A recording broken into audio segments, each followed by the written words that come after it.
Here it is, another week, another show.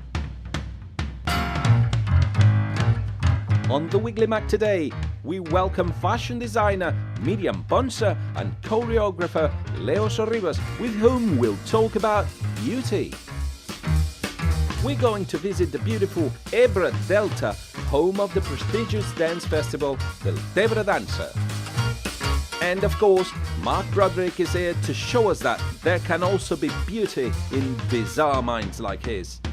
Make yourself comfortable and turn on your English skills because the Wiggly Mac is starting. Hello and welcome back to the Weekly Mac. This week's topic is beauty. And as the voice on the summary was just saying before, there can be beauty in a bizarre mind. We prove that every week thanks to our Irishman, Mr. Stereotype, Marc Broderick. Hello, Marc. How's tricks? How's tricks? What's tricks? Very good, not too bad. Listen, what happened? You look very yellow today. I heard you were going to wear yellow shoes, so Yes. you know we're doing the topic of You like beauty, them? so I was trying to combine the colors with a few Yes. little extra Wow. things. We match today. Yes, we do indeed. Okay, well, I like your fluffy pen, Thank you. and I'm not sure about the glasses. The glasses have an explanation actually. It's not just Let's hear it. for the beautiful part of it, is that sometimes you need to put on glasses or you need to put on an idea in order to see beauty, even in the ugliest things. Right. Yeah. You try to seem a bit intellectual, but I think it doesn't work because my daughter, she has some of those somewhere. Impossible. I brought these in an airport in Beijing. They're called beauty-only glasses. It was written on the box outside. Whatever. All right. Today we talk about beauty. Yes. I know you've been out again with Danny. I have indeed. Where have you been? We went to Sabadell. Sabadell. Beautiful to some people, I guess. Nice place. Nice place. Yeah. Promising? It was good. It was pretty good. Yeah, you'll see. Yeah. Okay, let's watch it. They say real beauty is the beauty that is on the inside. I'm not so sure about that. Let's go ask the people of Sabadell what they think.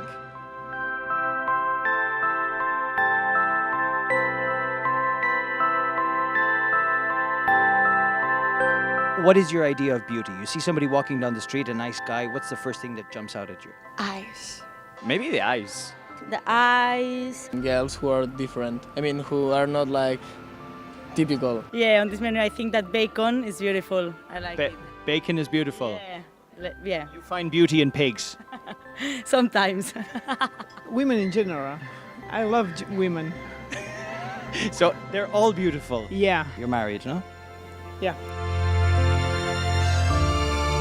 What's the most beautiful thing from outside? Face, bottom. Just Can you describe the perfect bottom?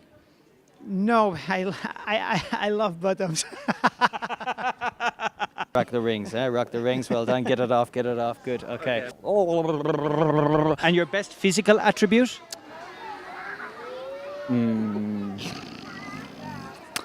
My beard? No. Just look into the camera. He's got a beautiful beard. My so lips, maybe. Your lips. Lips, yes. Okay, I'm going to stay away from your lips. Hold on. We've just been photobombed or camera bombed. Hello. And tell me, what's your most beautiful physical attribute? All, of course. The whole package. No, maybe the hair. Always the people told me about the hair and say me, do you have a lot of hair? So could be the one. Can we get a close-up of this guy's wonderful hair? He's got awesome hair. It's actually perfect. My smile. maybe my smile. Smile, I think. Can you smile to the camera? And what's something for you ugly? Something that just turns you off and you're like, oh, I don't like that. In a person. The fascist. The what? Ah, fascist. A fascist. Yes. Okay, Yes. fair enough. When they do like this in the street. Spitting. Yeah, spitting. This is ugly and I hate it so bad. This is not beauty. This is horrible. All things have beauty in their way. E- their way. Even the shit over there from the dog. No. Looking for beauty in these streets. I think there's a lot of beauty around here. Okay, so Catalan beauty. So castellers, you can go up if they are not, if the others don't hang you. So they have to be, és que m'ho he preparat. And all castellers protect the last one that is in the highest side, no? Yeah, so, yeah, and then everyone do like clap, clap, clap, clap. Well, hold on a minute. We're going to give you a clap, clap, clap, clap. Well done. Okay, excellent. Well done. So I've had to wear these glasses to see the beauty in everything around me today. Taking them off, I think I'm going to see things differently. Beauty really is in the eye of the beholder.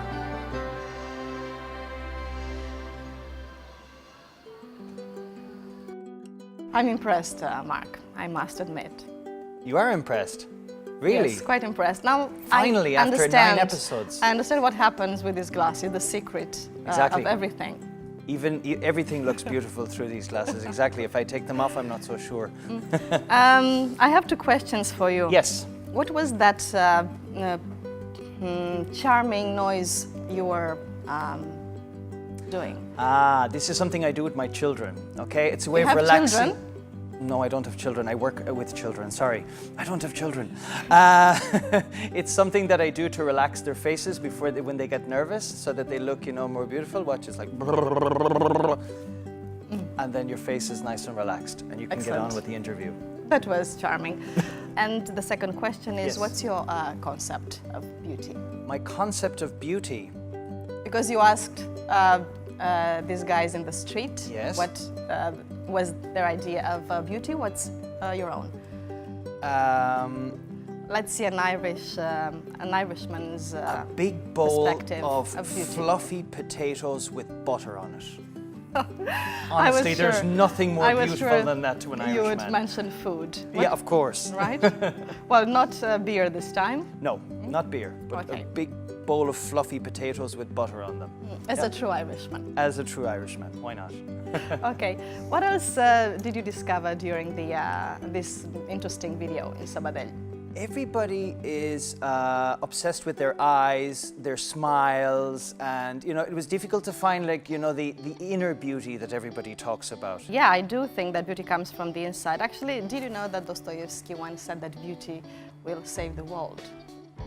I gravely doubt that because I don't believe it. Sorry, I just don't. Have you ever seen these beauty competitions? You should. I mean, why not? Well, we can discuss about that. Yeah, sure. The beauty competitions are something that we can compare. Well, obviously, we're here to compare Well, between not here physical and there. beauty, of course. I know, but they come together. I mean, like all of these beauty competitions, they're like beauty versus brains, no? And if you're telling me that beauty is going to save the world, I don't believe it. Have you ever seen a beauty competition?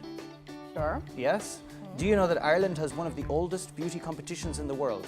No, I didn't know that. There you go. It's called the Rose of Tralee.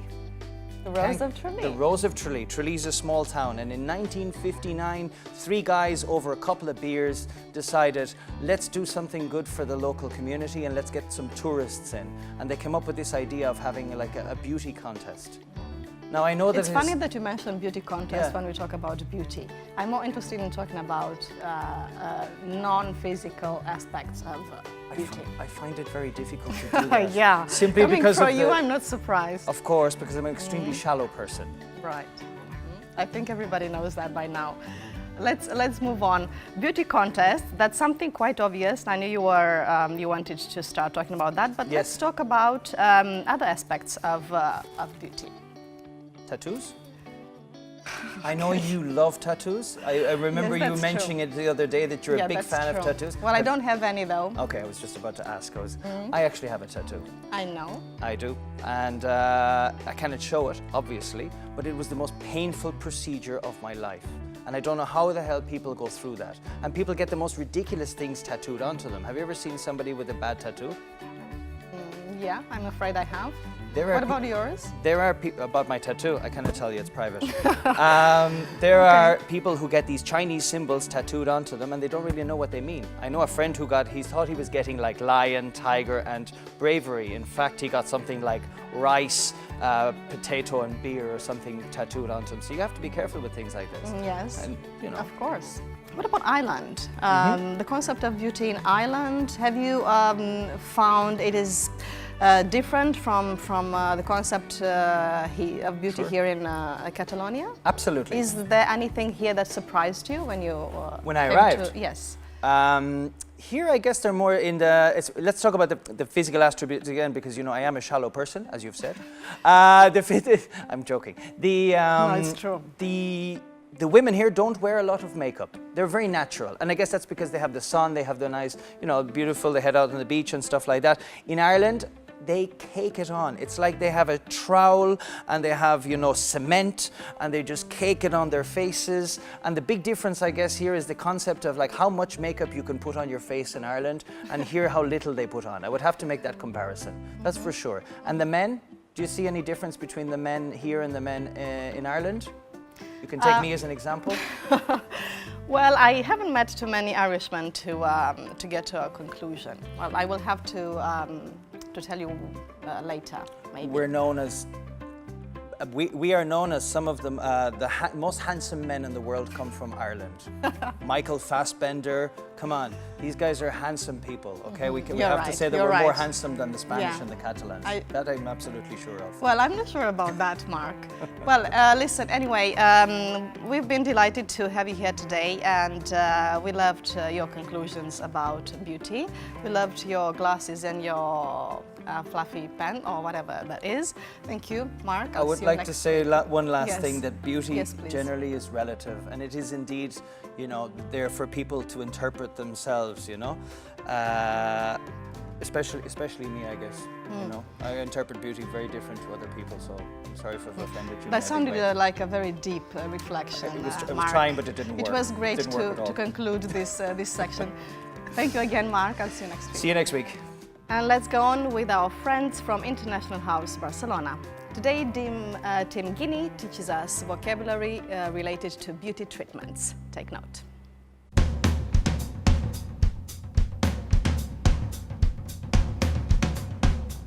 Today we're talking about beauty, which is a topic that's very close to my heart.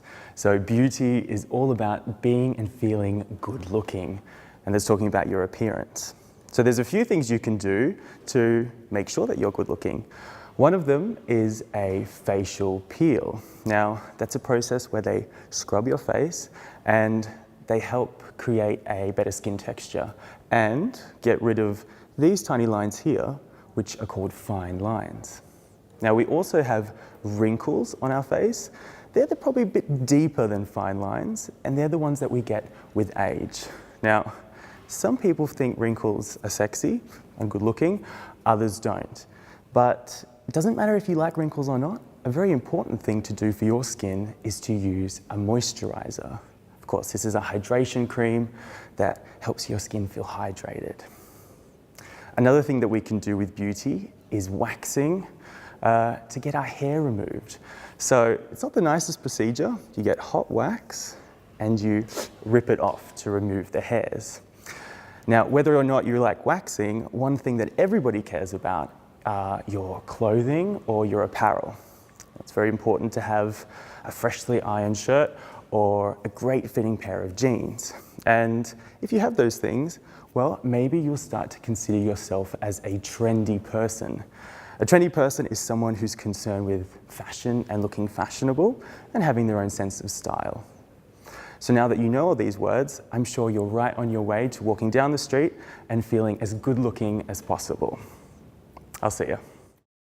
You could have a doctor, but not good health. Today, we are proud to welcome a spectacular soul singer to our show, the great Shirley Davis, in a few minutes on the Weekly Mag. But you can't buy life, you can buy sex, but you can't buy love. Oh, wishes and war, yeah. Today our main topic is beauty. For our two guests, beauty is an essential element in their work. One of them is a popular fashion designer, and the other one directs the Ballet Nacional de Catalunya and aims to create beauty through movement. In a few moments we will have a chat with them, but first pay attention to this glossary of words. It will help you to understand the following interview. We start this glossary not with a single word but an expression. In the eye of the beholder. The beholder of something is the person who is looking at it. So, if you say that something is in the eye of the beholder, you mean that it's a matter of personal opinion. The second concept you need to know is point shoe. It's a typical shoe worn by ballet dancers when performing, so that they can dance on the tips of their toes for extended periods of time. The third word is trend. A trend is something that becomes fashionable and that a lot of people copy, setting a general tendency or direction. And last, crinoline. Odd as it sounds now, a crinoline was a round frame which women wore under their skirts in the 19th century to keep them belt out. She is from Manresa, where she currently runs a textile business that her great-grandmother founded in 1886. He is the General Director of the Young Ballet Nacional de Catalunya and also a choreographer. Míriam Ponsa, hello Sorribes, welcome to the Weekly Mag. Hello. We're talking about beauty today, so when we say beauty, what's the first thing that comes to your mind? For me, beauty it's an attitude. It has something to be inside oneself, and then you can express outside. But first, it has to be inside of you. Then, as well, beauty it can be a way of expression, and well, I think it's a changing thing always in movement. No, even it can be a way of doing things. I see. If you see maybe an artist who is painting and is his passion, you can see beauty on this act, no? So it can be an act as well. Leo? So in my case, I think what I think is that the beauty it's everywhere if you have the eyes to see it. Reporting to my profession, I can affirm that the beauty it's the movement, how the dancers express their inside to the outside, sharing with the audience what they want to offer. So I think that this is the idea in ballet. So. Okay. Well, Míriam, recently you wrote on Twitter that art is the only way to escape without leaving home. What do we need to escape from? Well, I think that many artists, well, I'm like me, we are very shiny sometimes, and we need to be inside us, and because part of our work is inside and not outside, but at the same time, we need to share all this work, no? So always the beginning is inside you, and then you share with the people, and this escape is sometimes this work in you. Mm-hmm. You're both artists. Do you believe that art, by definition, should be always beautiful? I think that the art is always beautiful. I think that the word art includes the beauty of what an artist is creating and share with his or her audience. If it's not beauty, it's not art, in my opinion. And the thing is that artists can see beauty everywhere, but it's not generally, no? Yes. But yes, I think, you can see beauty, the beauty, on a plant. as I told you before, I think that depends on the eyes of the people who is looking to something to see beauty there. So I think that is very important. You create, both of you, art in different ways. Okay, we are relating now these two concepts, beauty and art. There is a saying that we mentioned before in the program, that beauty is always in the eyes of the beholder. So do you believe that there are objective and shared patterns of beauty? First of all, I think that the beauty is not objective. I think that beauty is something subjective, depending on the beholder that is looking to something. And I think that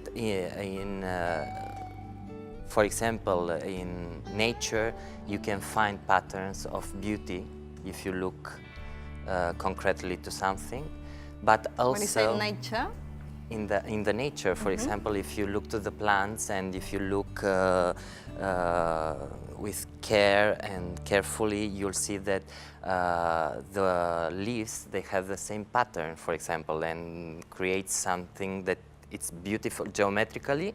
It's very beautiful, and you'll see that it's in all the leaves, for example. But there is coming the artist to not follow these patterns, to offer something different, something unconventional, and to offer the beauty in another way that naturally you find it. But the artist is there to create something special, something different to the nature. So, in my opinion, I think, see. yes. Míriam, Leo mentioned nature. Are you inspired by nature in your creations? Yes, I am very inspired about nature, about women, and if these women are working on a nature, then it's perfect. It's perfect The for perfect me. combination. Yes. So yes, I think the nature it's a nice inspiration, and you never finish this inspiration on nature. No, it's always changing, always in movement. So I think yes, it's very important for artists, nature. Your latest show, actually your last show at the 080 Barcelona Fashion, was devoted to Gandhi. Where did you find the beauty in Gandhi's figure? I love the persons who changed important things and who did or who are doing movements, social movements. It's a kind of exercise to learn about these people, about these important people who did all these changes. So here it can be beauty because I am learning of these people. Leo, in your case, your latest choreography is called Fast Advance, and it was premiered last April, got a long applause from the public in the theatre. I would like to ask you, how does it feel to connect with the audience that way? Well, I had to say that I have 10 years working with the audience, so there is quite experience, not so much, but at least to allow me to choreograph. So these things help me to create something not only for dancers, to make them to like to dance, okay, but also to connect with the audience. So my choreography was based on these two things. One, for the dancers, to make them to give the best from them on stage, and another one to arrive to the audience with something different. As I told you before, I don't like patterns, so in my choreography you'll see that dancers normally are not in the middle of the stage. I'm trying to play with all the stage because I don't like patterns, normal patterns, so I think that also it's beauty. So yes, it was a very big ovation by part of the theater, so that told me that why not following this way to create beauty. Ballet, many of us see ballet as a form of beauty, but it's a very hard discipline and it can generate also pain. We've seen films about this, how ballet can end up by deforming dancers' feet. So tell me, Leo, how much one has to suffer in this discipline of ballet in the name of beauty? Ballet dancer suffers a lot. They have to train a lot. They have to work with the pain constantly, each day. You know that the women in ballet, they have to wear point shoes. That the point shoes is something not natural for the body, because you have to stay on the toes. So it's quite hard, and with the time the bones they deformate, and and they some of them they finish with arthritis and this kind of disease.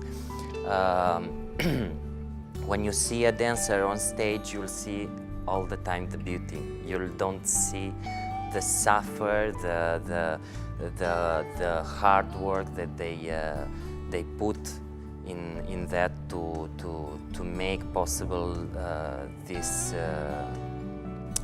sharing of their skills and of their passion for dance. And yes, it's quite hard. It's quite hard. Well, beauty is pain, as they say. We'll continue talking about this issue a little bit later. This interview with Míriam Ponsa and Leo Sorribes is not over. We are having a short break and leave you with a quote by Frank O'Hara. O'Hara was an American writer, poet and art critic who worked as a curator at the Museum of Modern Art in New York during the 1960s. Check it out.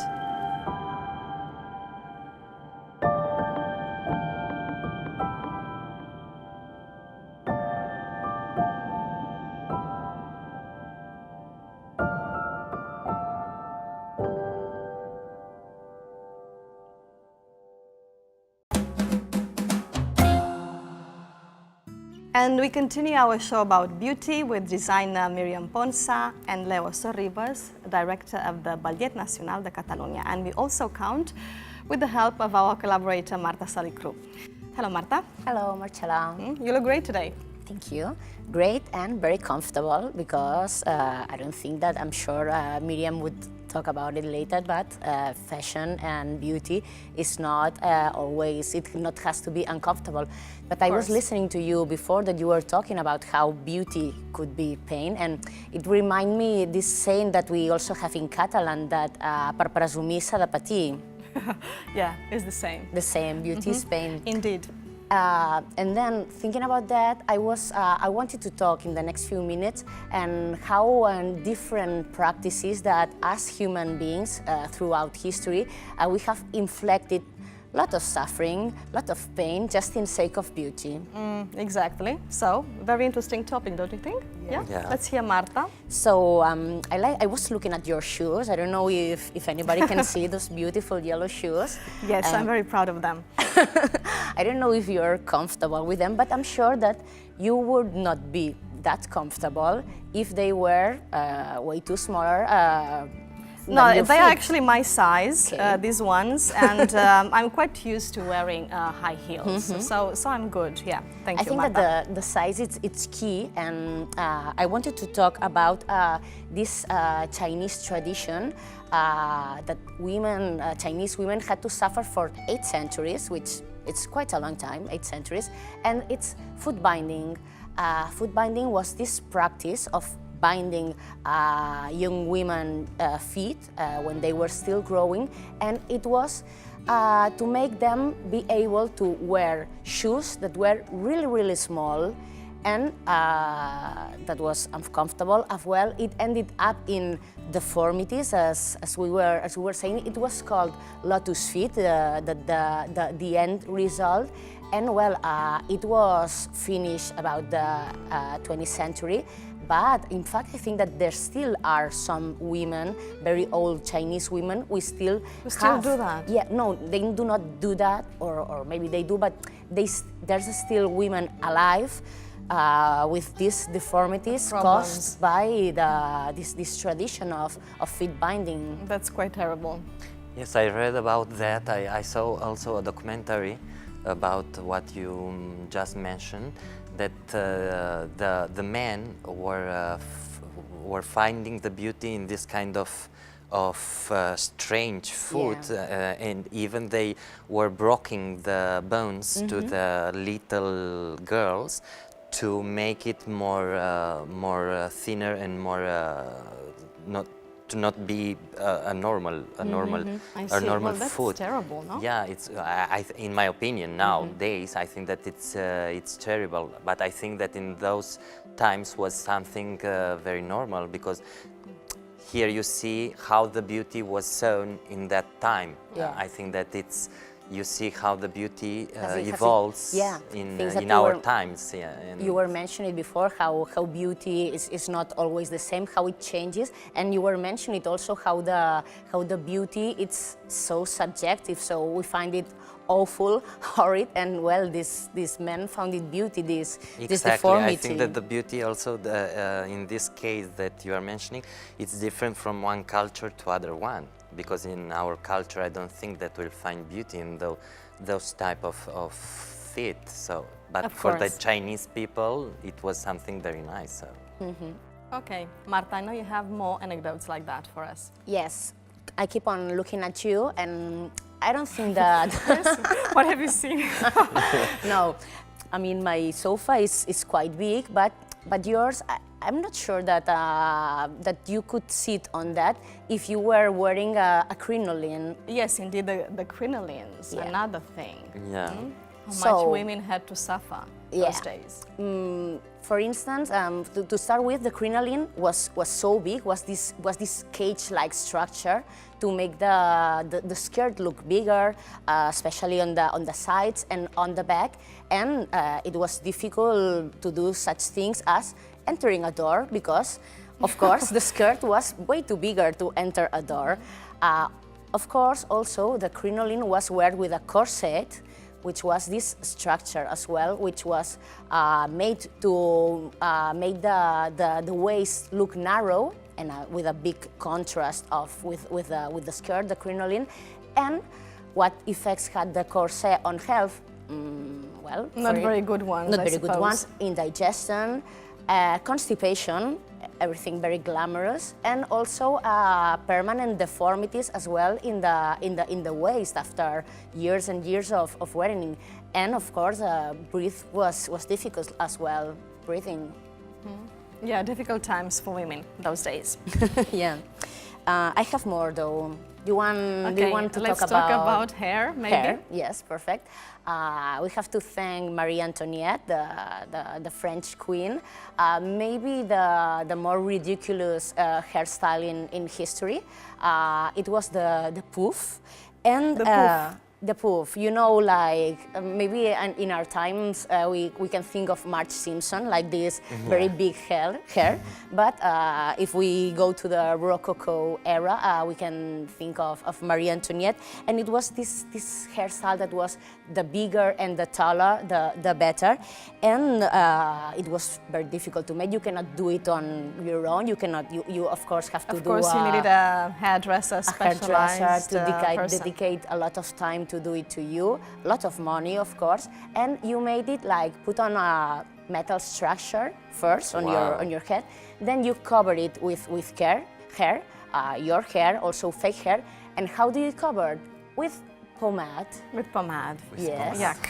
It's so ridiculous that I find it so ridiculous. And the pomade also, I mean, I'm sure that nowadays would be a synthetic thing, like more clean stuff. But in those days? In those days was made, for instance, of beef marrow, or if you're lucky and wealthy enough, pork lard, which was, we had a mild odor. And know that I'm saying mild odor, not odorless. So yeah, it's Yeah, you can imagine. Yeah. Right. Now to Wow. joke a little bit with this, this fashion finished with her decapitation. Yeah. That's exactly right. I'm sure that it was because of that Marie Antoinette ended up without hair. Well, we saw these spoofs in Sofia Coppola's film, no, about Marie Antoinette as well. Very nice film. Okay. I can talk a little bit about men as well, and also about more like in our time to the end of last century. I don't know if you have you ever wear your jeans sagging, for instance? Saggy jeans? Yeah. No, to be honest, no. Well, it's this style where your jeans are so low below your waist that you can see not just the underwear but also the bottom on top of your jeans, the bottom. Well, that's a trend. It's a trend, and in fact it started in the 90s, but it's kind of still in fashion. I think that it was Justin Bieber some years ago that keep on with this trend. And Maybe Míriam likes saggy jeans? Well, Or not yes, just jeans, it's- trousers in general? It's just that all this kind of garments which you cannot do on the right movement for your everyday things, it's very uncomfortable. So I prefer the comfortability. It's one of the objectives that the designers we have to think very much of it, about comfortable for our everyday living. So Míriam likes comfortable clothes. What about you, Leo?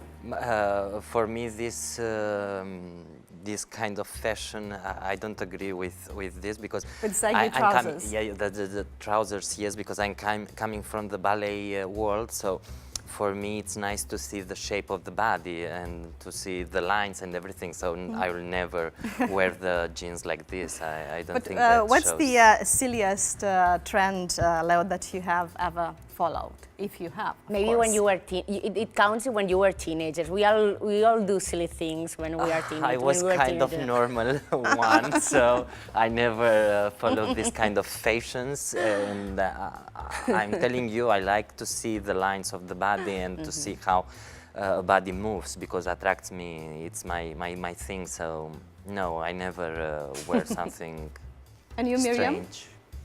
Yes, I was following the fashion a lot when I was teenager, and I remember I was wearing sneakers, white sneakers, and hair a little bit up here, and then here like this, very well, a kind of a strange thing that now How old were you, more or less? You were a teenager. I was 16. 16. Maybe, and I think this fashion it came from a group music and Europe music. Well, a music band. we were talking so all about this kind of big hair. 80s, Yeah. yes, 80s, 90s. I think it was last 80s or something. Yeah, big hair was big in the 80s, not just in the Rococo style. Also, these hair metal bands, they were called hair metal. I mean, it's because of their hair. Yes, And- but different styles, Yeah. right? I don't know if you were mentioning how it's important for you to be able to see the movement. Of course, it is very important for dancers to be comfortable enough to be allowed of moving all they can, all the choreography asks them for. It's very important. It's very important to take care of the outfits, of the costumes of the dancers when they go on stage, because a ballerina that doesn't feel well with what she's wearing can be a disastrous show. We'll have a short break. We'll continue talking about the concept of beauty a little bit later and also about your projects. So it's the perfect time to present our Home from Home. On this occasion, we talked about Deltebre with Roberto Olivan, a dancer, choreographer and director of the Deltebre Dansa Festival. This festival was launched 14 years ago and today it's a reference throughout Europe.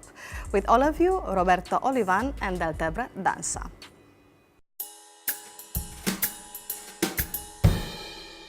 This is Deltebre and I am Roberto Olivan. My dream was a long time ago actually to have my own dance company, to be a dancer first, so I did. Always you have like a next step, a next landmark, a next stopover. It was to come back to my land. I wished actually to be back at home and to share with my people all what I lived.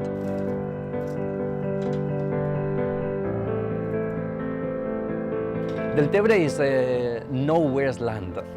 It's the last place a common mind, a common sense mind would think to set a festival actually. And I loved that, I love it.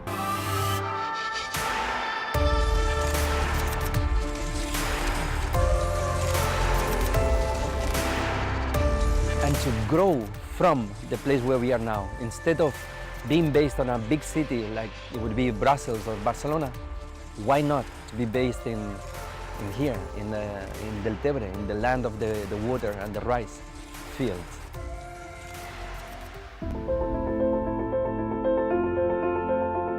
Here there is many things still to be done. There is a space for building up dreams, ideas.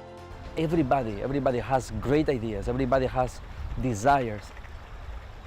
But always I see like the difficult point of this is how to make them real, physical, doable. And here actually I feel freedom.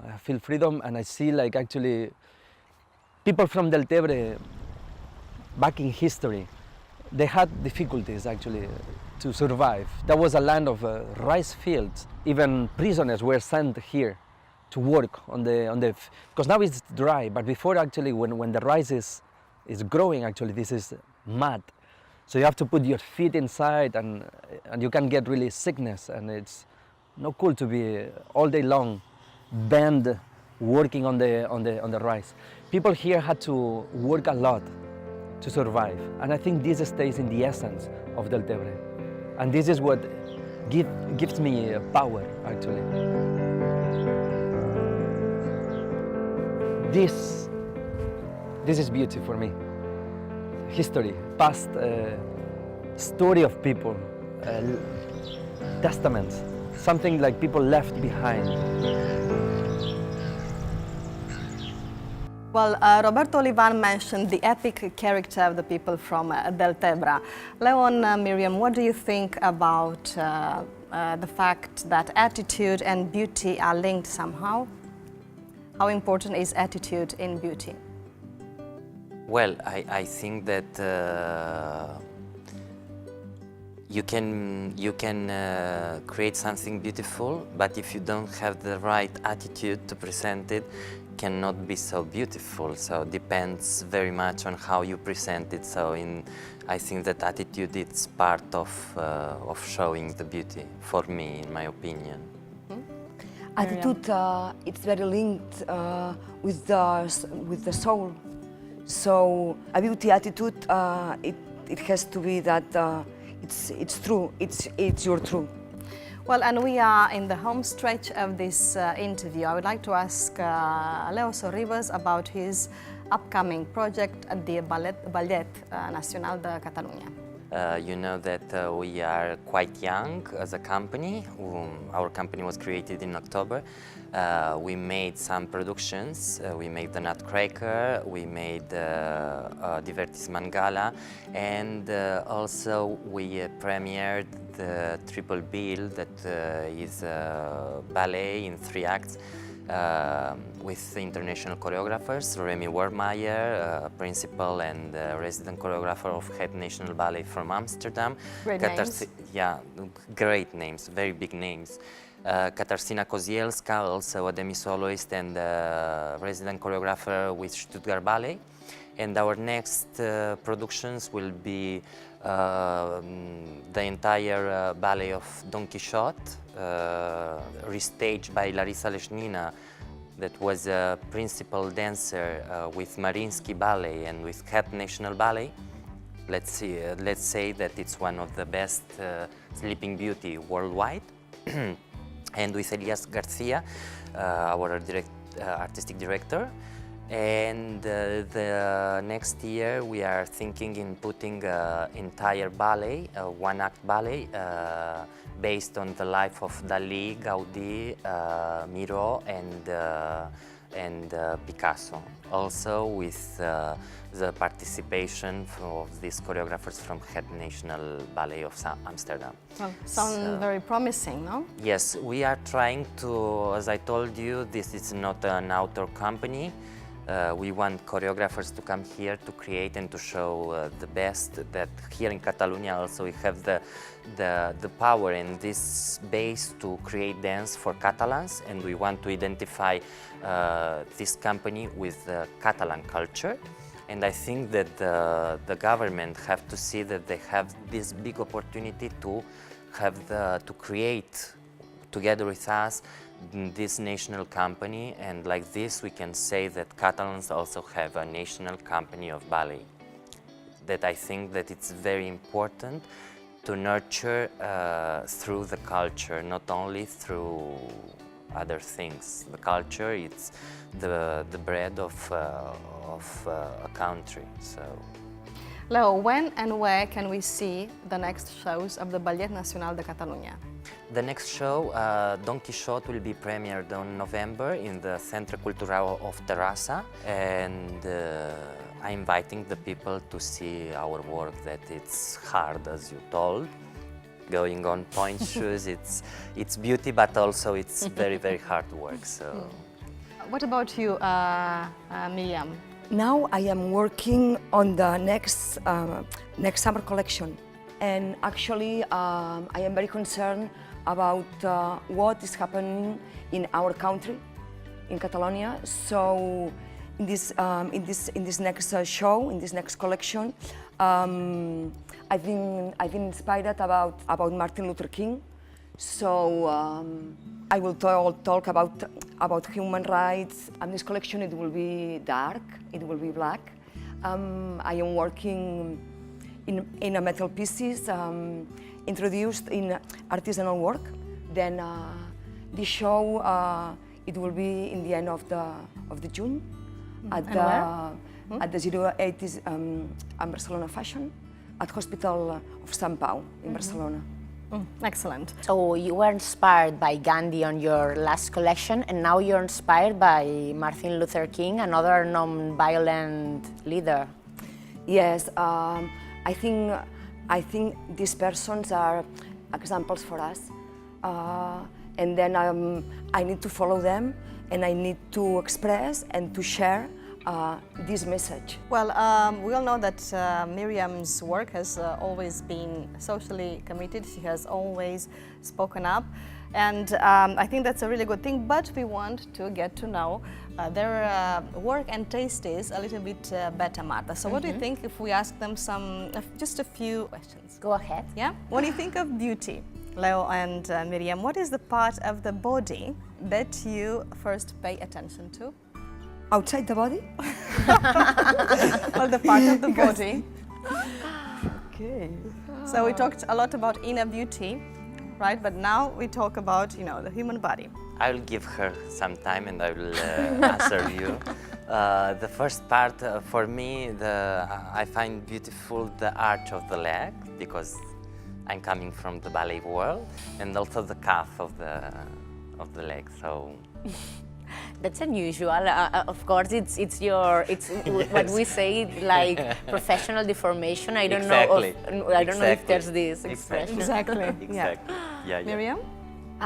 After thinking a little, I think that it's not a part of a body, but it's a movement. A movement. Interesting. Which one? It depends. Just any movement, right? Yes. A movement can be beauty or not, or Okay. Gestures. Yes, exactly. I see. Interesting. And if you had to mention just one person, who do you think that would be maybe the most beautiful person you've ever seen? Who you'd say? I think the mother, always. Excepting my mother. Excepting my case mother. In case she's looking. Yeah. I will say Audrey Hepburn. I think that it's the iconic of the beauty. And ballerina type as well. And also she was a ballerina. She studied dance and everything. So for me, I think it's the most beautiful. Marta, the last question. We usually when talking about beauty, we thought of the sense of sight. Maybe during the whole interview, we're focusing on the sight. But is there also, we can sense beauty with any other senses? I don't know if you have remembered a beauty experience that you can relate to another sense. I don't know, with your Yes. nose, the taste. Yes. The smell, for me, I think that I have very, very developed smelling area in my brain, because I can associate something that is not so beautiful But if it's smelling very, very well, it makes me to see it more beautiful, and I can memorize that sensation. So I think that the smell it's very, very important also to feel the beauty. Well, and with these beautiful words, we need to say goodbye for now. Thank you, Leo Sorribes and Míriam Ponsa, for coming to the show today. We'll follow closely your collections and your shows, Leo with the Ballet Nacional de Catalunya. And Marta, thank you for coming. I'll see you soon again, I hope. Thank you for inviting us. Thank you for coming. Thank you. A pleasure.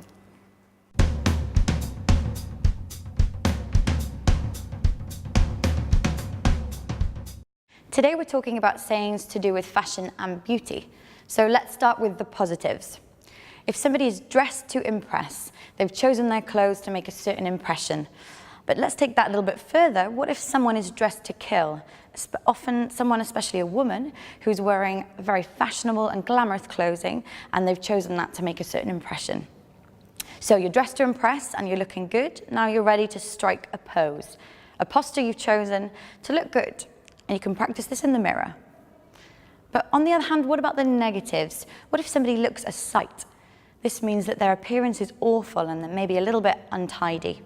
If we're talking about a man, maybe this is sloppiness. Perhaps they have 5 o'clock shadow. This is referring to the stubble on a man's face if they haven't shaved in a couple of days. There are also some quite hurtful idioms to talk about when someone's dressed inappropriately. Maybe you see an older woman wearing clothes that you think are designed for someone much younger. Someone might say that she's mutton dressed as lamb. But let's not focus on the negatives, let's think about more necessary ones. Every wardrobe has a few items of clothing that are necessary. A white t-shirt, a pair of jeans, a little black dress. These are your must-haves. And the more beautiful your must-haves are, the more likely you are to be a head-turner. Somebody that's so beautiful gets everybody to turn their heads as they walk past. Bye-bye. Music is also a source of beauty, and even more so when the person who sings it is a woman like the one who will be with us in the next few minutes. She was only 16 when she decided to dedicate her life to singing, and she has pursued this dream ever since. She was born in London, then moved to Australia, and after that came back to Europe. Now she is living in Madrid and she is presenting her second album with the silverbacks called Wishes and Wants, an excellent example of soul music made in Europe. Shirley Davis, welcome to the Weekly Mag. Hola, how are you? I'm great, and you? Very good, I'm very happy to be here, thank you. It's a pleasure for us to have you here. I would like to start with a question about your album, Wishes and Wants. What do you want? Wishes and Wants, what does Shirley want? Oh, okay, well, obviously, success in love, success in music, just trying to, you know, talk about people's real feelings and what I want to experience as well. Yeah, there's a whole bunch of songs which are telling people about what to do and how happy to be. And, yeah. Music's my happy place. And today in this show, our main topic is beauty, and your music is basically soul music. How beautiful is your soul? I think my voice allows me to, you know, transmit the energy that I want to have. I create music, and singing gives me the opportunity to touch a lot of people. Like, you know, whether it's just what you hear on the radio or the image of me. Yeah, I love performing. That's what makes me happy with music. So. Soul is a special music, we all know, and something quite important about it is the stories behind its artists. And I would like to ask you, Shirley, what's your story? What's the story behind your music? I've got a few songs which sort of represent what I feel.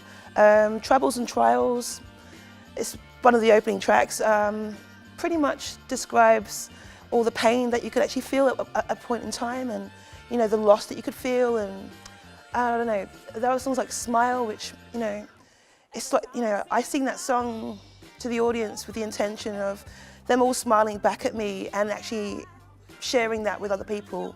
You know, I try and be intimate with my audience as well, so I try to think about the music and the way how I want the people to feel, so I put that into the music as well. Shirley, you lived in quite a few places. You were born in London. Yeah, Okay, Wembley. That's right. Yeah. Wembley, to Jamaican parents. Yeah, well, my mum was born in London, but my dad is Jamaican. Yeah, my parents, they brought me up in a British sort of way, and yeah, they didn't let me speak with a Jamaican accent, for example. Yeah, that was something that, you know, we were all taught not to do as we were assimilating into the country. I see. But, you know, our growth happened with girls, and we've got a big girl family, and pretty much...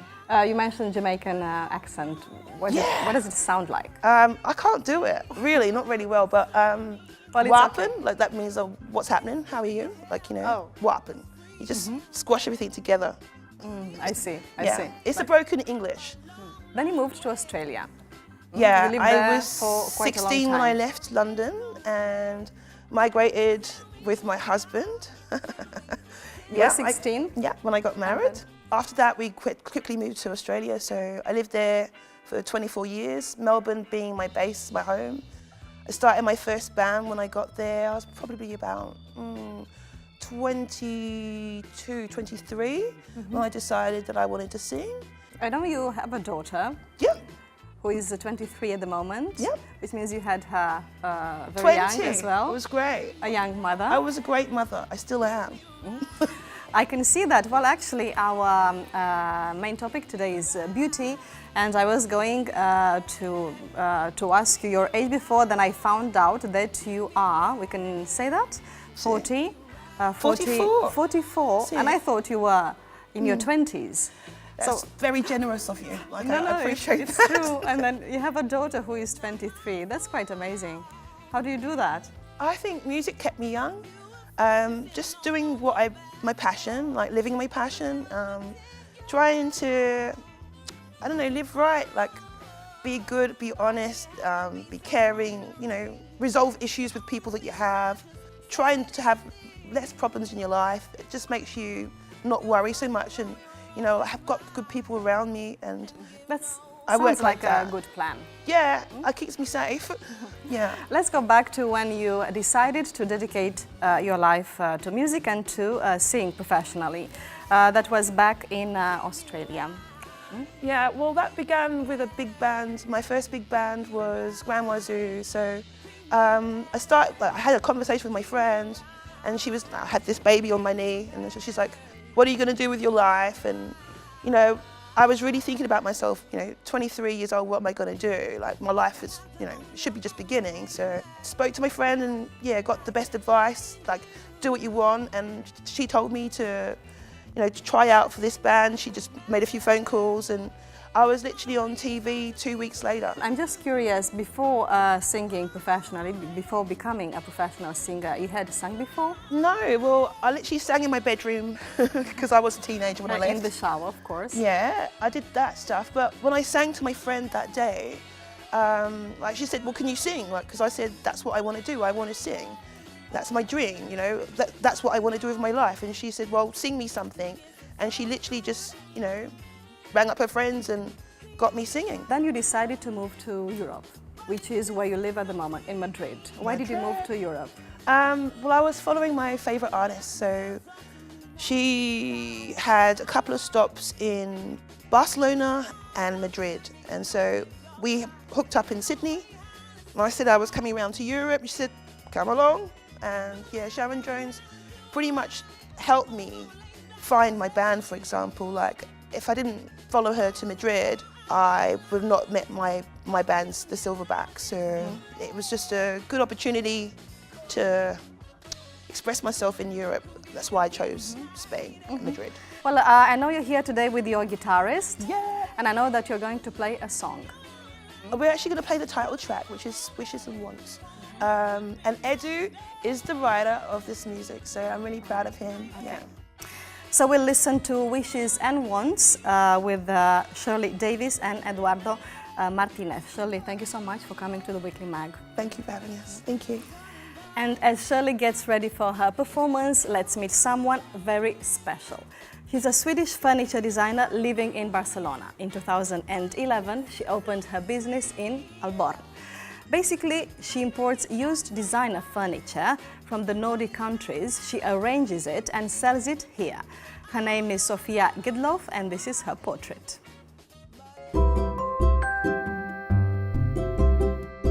I'm Sofia Gidlof from Sweden, Stockholm, and I have this shop, Gidlof, in Born, in Barcelona, where we're selling mid-century furniture from the 50s, 60s, 70s. I came here in 2000 in September to study Spanish. The idea was to stay here for 1 semester. Then in the summer I was thinking that I'd like to stay over the summer to see how it is. In these 3 months I met my husband, and here I am. It's a really nice job. I really love it, because first I have the opportunity to go back to Sweden each 4 months or whenever I want, because I have to go to shop, I have to go to fairs. I have to go back a lot, and it's really good. So it's a really good connection between my homeland and Barcelona. And then it's really funny to go around the countryside of Sweden looking for small shops, auctions, and looking for these pieces. I don't know when I buy the things in Sweden if the first, second hand or third hand or fourth, it's impossible to know. Everything we bring is, maybe it's a little bit silly to say with the heart, but it's really with the heart, because it's really what we like. If you don't like to have it more, don't throw it away, come back with it, and I buy it for you again. Because my nightmare should be to find one of my furniture that I bring from Sweden in the street. People come here because they really like the Nordic style, and it's really up in the fashion. It's really fashion right now. But they also love the stories behind, because sometimes I know the stories behind, because maybe I bought it in an auction and the guy from the auction told me, this is from this lady in this house who died for 2 years ago. People come here likes to hear the stories. So I think it's like a mix. I haven't studied decoration, I haven't studied furniture, but yeah, I'm learning, and you learn everything. Every day you learn a new thing. Matthew Tree is going to have a very hard time on our face-off, because we're welcoming a woman in arms. Beautiful, Teresa Gimpera. Just wait and see.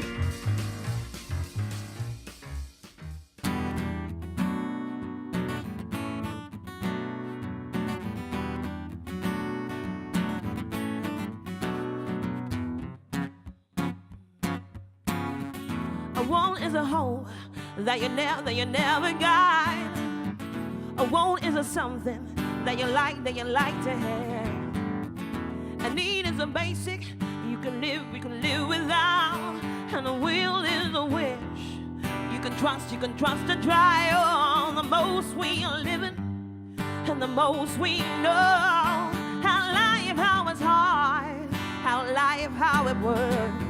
I wish we lived better with more comfort. It never quenches all my hunger, my thirst. It's never enough for me. Oh, wishes and wants. Oh, wishes and wants. Oh, wishes and wants. Oh, wishes and wants. A wish is a dream that will never last. A wish is an act, shows who you really are. A wish is a projection, a destiny that you want. To make a wish that you want, you must trust and try on. Let it pass when I have the chance. And now that I want it, the chance is past. The asking price for a happy life, for taking the charge, but you're the sacrifice and there it goes away. Oh, wishes and wants. Oh, wishes and wants. Oh, wishes and wants. Oh, wishes and wants.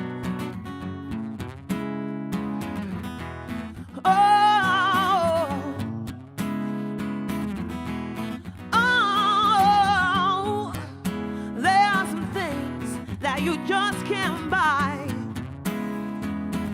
Oh, you can buy a house, but not a home. You can buy a clock, but not by time. You can have a doctor, but not good health. You can buy positions, but no respect. You can have a bed, but no sleep.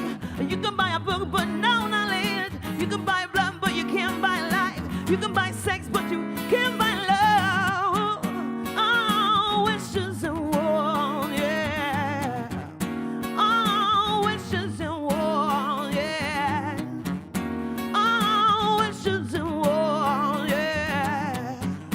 Oh, wishes and wants, wishes and wants, wishes and wants, wants.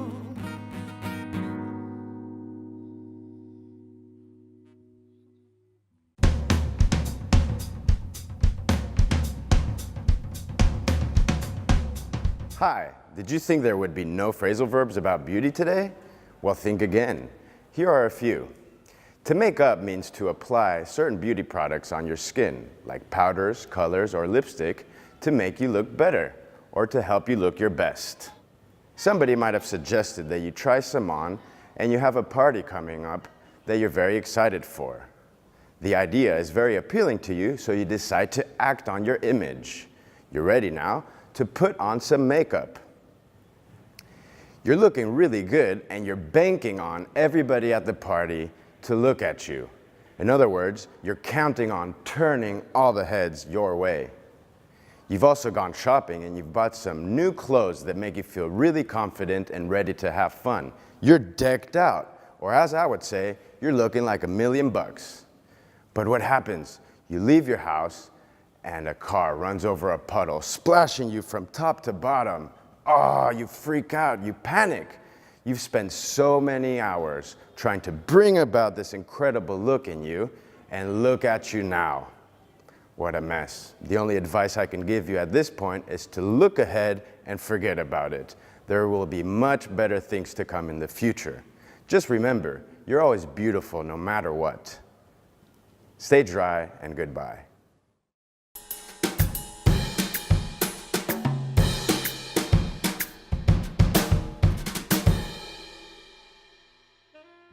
In our face-off today, we are going to talk about fashion. And who better to talk about it than our very special guest, a pioneering fashion model back in the 1960s and the founder of an agency and school for fashion models. She has also worked as an actress in no less than 86 films in Spain, France and Italy. Teresa Gimpera, welcome to the Weekly Mag. Hello Marcella, I am very happy to be here in this fantastic studio. Thank you for coming. And we have also here with us today Matthew Tree, who doesn't like fashion, of course, and who can't see the point of it. As usual, Matthew, go against the stream, the mainstream. Can you tell us why you don't like fashion? Well, I could be rude and say it's boring, but in fact... But you're not rude. But I'm not rude. In fact, it really hit me when I was giving classes in a factory in Badalona that manufactured knitting machines. So they had to know all about woolen fashions, in this particular woolen fashions. Yeah. And they told me that they knew 2 years in advance what the fashions were going to be. And it seemed to me then that the whole concept of fashion is a kind of, forgive me for saying this, Teresa, but a kind of artificial concept which is designed in order to make clothes obsolete so that people buy more clothes and so on and so forth. So it's kind of built-in obsolescence. And in fact, it's not something spontaneous, but something that's pre-planned years in advance. And that was my first taste of what the fashion world was because like. I think all this is involving money. Because also, if it's fashion, for example, the color green here, 2 years from now, all world will have green. So, or the materials, the type of materials, the printing, everything. And this is something I don't like of fashion. Fashion, I like creation.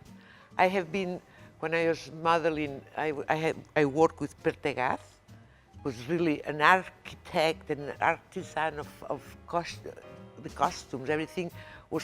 He was created in top of our bodies. You know, we were for hours and hours and hours, we were standing and putting the tissues and designing. And to me, I was not good for him. Why not? Because my body is not a typical body of manic, even if now I am 20 kilos more, but I am shoulders, I have curves, and I remember one day he told me, you like that? He told me, said, "Ay, Miss Impera, please, you're sexy." He said, "I don't know. Hi, you're sexy." Sex looking, no? And I said, "No, if I am not good for you, I have a lot of work, don't worry." He said, no, because women like you very much. Because this mannequins without nothing is not normal. So you were real, no? Yeah, A real person. but this for the designers is not, it's much more elegant than one woman very slim than just with, but anyway, let's talk about fashion. So that would be about the same time as in England there was Twiggy, is that right? Yeah. Because she was also famous for being yes. very slim, Yes. sort of flat and Yeah. so forth. But didn't you ever find, I've seen pictures of you when you were modeling in the 60s and everything. You can imagine? Didn't you ever find, you know, in English there's an expression, like one thing is the fashion, what the models do, what the designers do. But then what happens is that the general public sometimes takes these fashions and tries to dress in the same way, and then they look awful. Yeah. And there's an expression in English, fashion victim, which are these people who follow fashion so fanatically, but in fact it doesn't actually suit them. They'd be better off wearing, you know, a t-shirt and jeans. Matthew, I am so in accord with you. You know, the first thing, I wrote some books about that, but the first thing when you go to, first you must know your body. And when you shop, when you buy a dress or a sweater or something, why do you need always a mirror to look your back? Nobody thinks about that. And also, the age is different you know, you cannot pretend. If now I was going to dress like a 18 years old girl, will be terrible. My sons will not come with me. You know, just one day I tint a little pinky here, and my son told me, "You look like a shumi." You know, so it's stupid. And look, personality in fashion is very important. Because even if I work in this business, but when I was very, very young in the old 60s, I found a dressing maker, a lady, and I was buying my own tissues, and I was going to the lady, and I was cutting pages of Elle magazine. It's the only magazine of fashion we had here in those days. And she was making my own dresses, I like for me.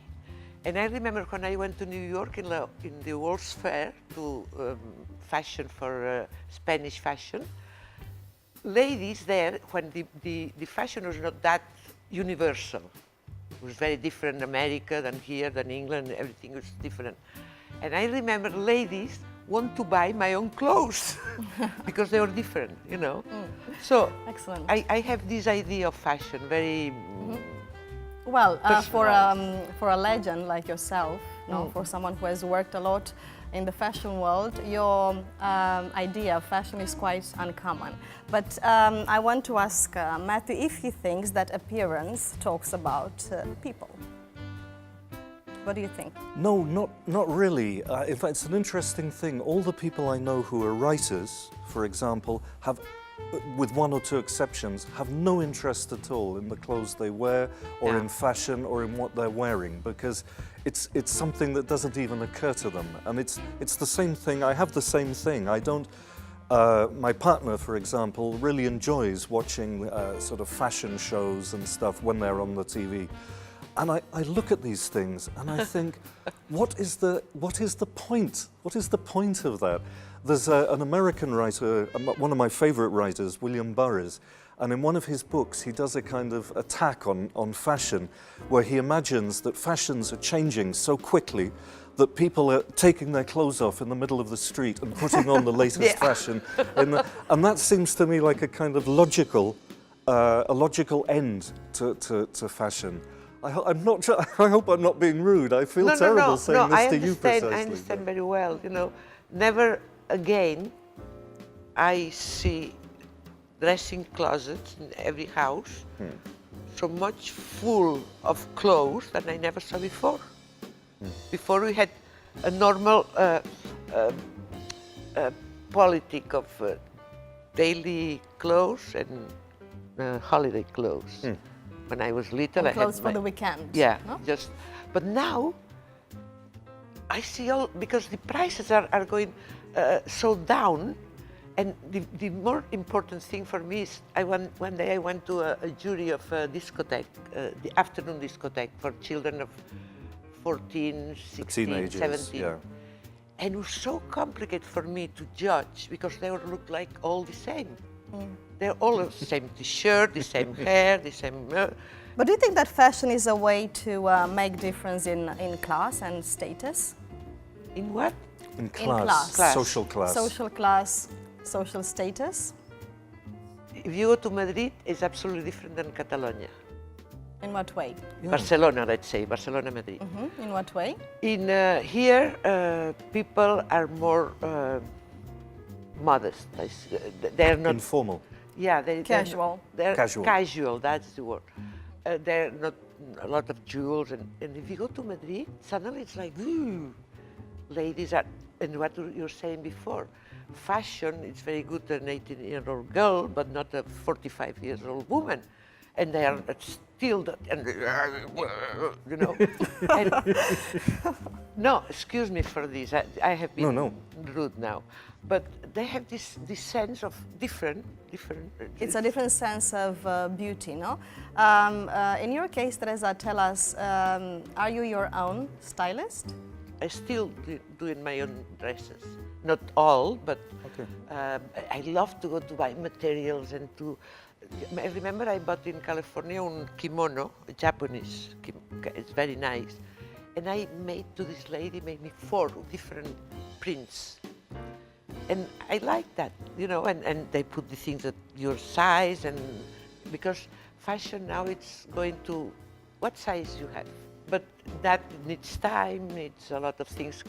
What about you, Matthew? Are you your own stylist?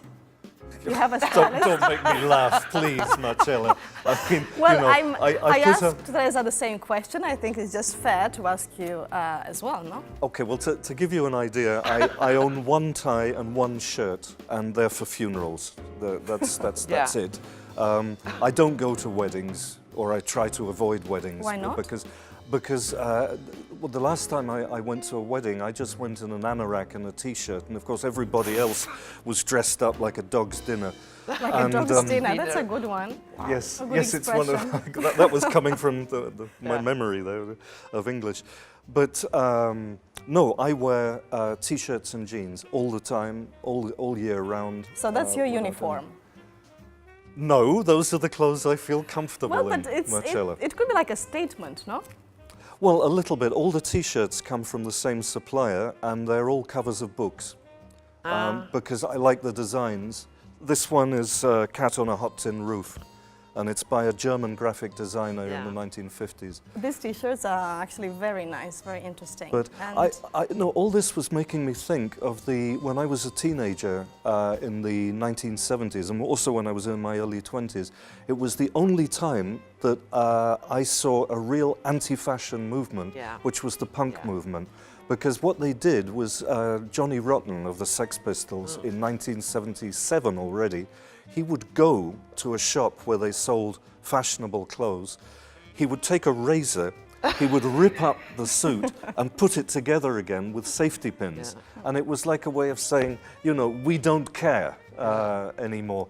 2 years later, they were selling ripped up suits with safety pins in shops. Of course. And for example, I have a son, when he came to Rome, and he was always very bad dressed for me, for la mama.